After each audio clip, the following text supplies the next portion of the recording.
ये वीडियो केवल शैक्षिक एजुकेशनल और जानकारी देने के उद्देश्य से बनाया गया है। इसमें दी गई जानकारी चार्ट एनालिसिस और मार्केट व्यू लेकर की व्यक्तिगत राय है। शेयर बाजार में निवेश और ट्रेडिंग बाजार जोखिमों के अधीन है। किसी भी निवेश या ट्रेडिंग निर्णय से पहले अपने वित्तीय सलाहकार से परामर्श अवश्य करें। इस वीडियो में दी गई जानकारी के आधार पर होने वाले किसी भी लाभ या हानि के लिए चैनल अथवा लेखक जिम्मेदार नहीं होगा। Market investments are subject to market risks. Please do your own research before investing. Trade with Krishi, educational purpose only. This video is for educational purposes only, not a buy sell recommendation. Please do your own research before investing. Market investments are subject to risk.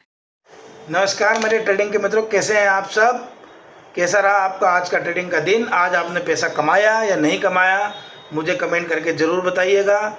बात करते हैं कि मैंने आपको Saturday के दिन Nifty Monday को होने वाली चाल के बारे में क्या डिटेल में बताया था। तो मैंने आपसे कहा था कि निफ्टी गैप डाउन खुल सकता है, क्योंकि गिफ्ट निफ्टी ऑलरेडी 356 पॉइंट नीचे था और सभी यूट्यूब और इंस्टाग्राम टेलीग्राम चैनलों पर ये खबर थी कि गिफ्ट निफ्टी 350 से 400 पॉइंट नीचे गिर सकता है। लेकिन उसी समय मैंने आपको ये बताया था कि गिफ्ट निफ्टी में एक रिकवरी मंडे मॉर्निंग को देखने को मिल सकती है और कहीं ना कहीं गिफ्ट निफ्टी रिकवर होगा तो निफ्टी 23,180 से 20,200 की रेंज में ओपन होगा। बहरहाल एग्जैक्ट लेवल पर निफ्टी ओपन नहीं हुआ, लेकिन कहीं ना कहीं 23,130 से लेकर 140 की रेंज में निफ्टी आया।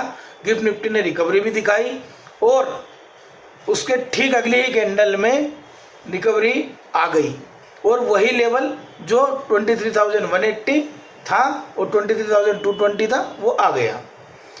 मैंने एक बात और भी आपको बोला था कि कॉल आपको कब लेना है। कॉल आपको तभी लेना है जब 23,250 के बाद एक बड़ी ग्रीन कैंडल हमको देखने को मिलती है, उसके बाद ही हम ट्रेड प्लान करेंगे। हमारा टारगेट हो सकता है 23,350 का। एसएल मैंने बताया था 23,180 का, लेकिन निफ्टी ने आज एक भी कैंडल बड़ी फुल स्पाइक की, बिना स्पाइक की फुल बॉडी ग्रीन कैंडल 23,050 के ऊपर एक भी कैंडल नहीं बनाई। तो मार्केट कहीं ना कहीं 23,300 को टच करने की कोशिश करता रहा, रेजिस्टेंस पे जाने की कोशिश करता रहा, लेकिन अल्टीमेटली मार्केट पर नीचे आ गया। तो मैंने आपको ये बताया था कि हम जब ट्रेड लेंगे तो कंफर्मेशन के बाद ही ट्रेड लेंगे। जब तक हमारी 15 मिनट की ग्रीन कैंडल जो कि फुल बॉडी होगी वो 23,250 के ऊपर क्लोज नहीं होगी, तब तक हमको ऊपर का ट्रेड नहीं लेना है। सेम मैंने नीचे के लिए भी बताया था कि अगर मार्केट गैप डाउन खुलता है, मार्केट नीचे सस्टेन कर जाता है, नीचे रेड कैंडल बना देता है, तो मैंने आपको बताया था कि नीचे अगर 23,150 से लेके 160 के बीच में कोई भी रेड कैंडल बनती है तो हम नीचे का ट्रेड प्लान करेंगे। हमारा पहला टारगेट मैंने बताया था 23,100 होगा। तो सेम जब निफ्टी ऊपर रेजिस्टेंस लेवल पर गया और वहाँ से वापस रिवर्स बैक मारा तो सेम कैंडल उसने वापसी में बनाई।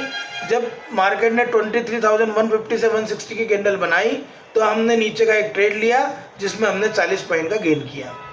तो आप मुझे कमेंट करके बताइए कि 3 बजे के बाद जो मार्केट नीचे आया उसमें आपने 40-50 पॉइंट गेन किए या नहीं किए। बात करते हैं अब निफ्टी कल कैसा बिहेव करने वाला है और निफ्टी की चाल कल क्या रहने वाली। कल है निफ्टी एक्सपायरी का दिन, हो सकता है निफ्टी एक बड़ा धमाका कर दे। बड़ा धमाका नीचे देखने को मिल सकता है या ऊपर देखने को मिल सकता है। इस पूरे वीडियो में हम इसकी पूरी जानकारी इस पर बात करेंगे। देखिए निफ्टी ने आज जो क्लोज दिया है वो दिया है 23,103 का। क्लोजिंग 180 के नीचे आई है, मतलब कहीं ना कहीं निफ्टी एक की क्लोजिंग जो है वो कमज़ोर स्तरों पर हुई है। कल के हमारे अहम लेवल क्या हो सकते हैं? कल के देखिए हमारे अहम लेवल ये हो सकते हैं। सबसे पहले बात कर लेते हैं गैप अप की। अगर निफ्टी गैप अप खुलता है तो कहीं ना कहीं 23,180 से 23,220 की रेंज हो सकती है।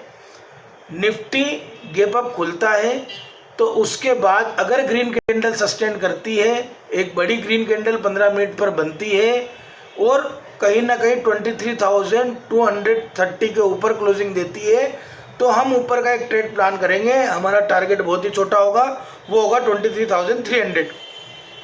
इससे ऊपर कल मुझे निफ्टी जाता हुआ नज़र नहीं आ रहा है। अगर जाता है तो डिसाइसिवली 23,350 उसको तोड़ना पड़ेगा और अगर मार्केट को ऊपर जाना है तो 11 बजे के पहले ही मार्केट ऊपर जा चुका होगा। ये दो बातें आपको क्लियर हो गई। अब बात करते हैं गैप डाउन सिनारियो की। मार्केट अगर गैप डाउन खुलता है तो मार्केट के लेवल्स हो सकते हैं 23,070 से लेकर 22,980 तक के। अगर मार्केट गैप डाउन खुलकर नीचे ही रहता है, रेड कैंडल बनाता है और 980 के नीचे सस्टेन करता है, 15 मिनट की रेड कैंडल क्लोजिंग करता है 980 के नीचे, तो कहीं ना कहीं हम एक ट्रेड ले सकते हैं जिसका हमारा टारगेट होगा 22,900 का। अब बात करते हैं निफ्टी धमाके की। तो धमाके में क्या हो सकता है, मुझे लगता है कहीं ना कहीं निफ्टी कल गैप अप खुलकर गैप अप के ऊपर जाने का प्रयास करें, लेकिन एक रेजिस्टेंस लेवल पर जाकर निफ्टी निफ्टी जो है वो कंसोलिडेशन करने लग जाए।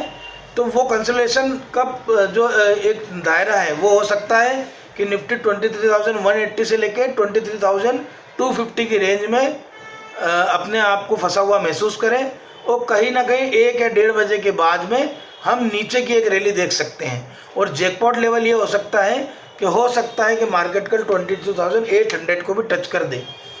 तो निफ्टी का धमाका याद रखिएगा, मेरे हिसाब से निफ्टी का धमाका नीचे की तरफ आने की संभावना है। ऊपर की संभावना मुझे बहुत कम लग रही है कि मार्केट ऊपर जाएगा। मैं एक बार आपको मेरी की गई सारी बातें फ्री ब्रीफ कर देता हूं। देखिए, मार्केट अगर गैप अप खुलता है तो रेंज हो सकती है 23,180 से 23,220 की।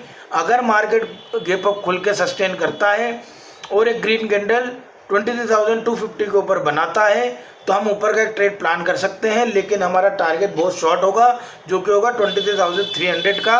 मैक्सिमम टारगेट अगर रिस्की ट्रेडर कोई है तो 23,340 तक का ले सकता है, लेकिन मार्केट यहाँ से नीचे आएगा। बीच में मार्केट दिन भर के लिए कंसोलिडेशन कर सकता है। कंसोलिडेशन का जो लेवल है वो भी मैं आपको बता रहा हूँ, वो हो सकता है 23,180, या बहुत नीचे ले लें तो 23,150 से लेके 23,220 की रेंज में कहीं ना कहीं मार्केट ऊपर नीचे हो सकता है। और आखिरी के 1 घंटे में हमें नीचे की एक चाल देखने को मिल सकती है। अगर नीचे 22,980 बाइसेक्ट होता है और 15 मिनट की एक red candle, big red candle 980, 970, 960 के नीचे क्लोजिंग देती है तो हमारा पहला टारगेट होगा 23,900। और अगर 900 भी टूटता है तो ये पक्की बात है कि कल ही हमको 23,800 देखने को मिलेगा। अगर मेरे द्वारा दी गई जानकारी से आप पैसा कमा रहे हैं और आपको ये जानकारी अच्छी लग रही है तो मेरा आप सबसे निवेदन है कि मेरे चैनल को ज़्यादा से ज़्यादा सब्सक्राइब करें, मेरे इस वीडियो को शेयर करें। धन्यवाद।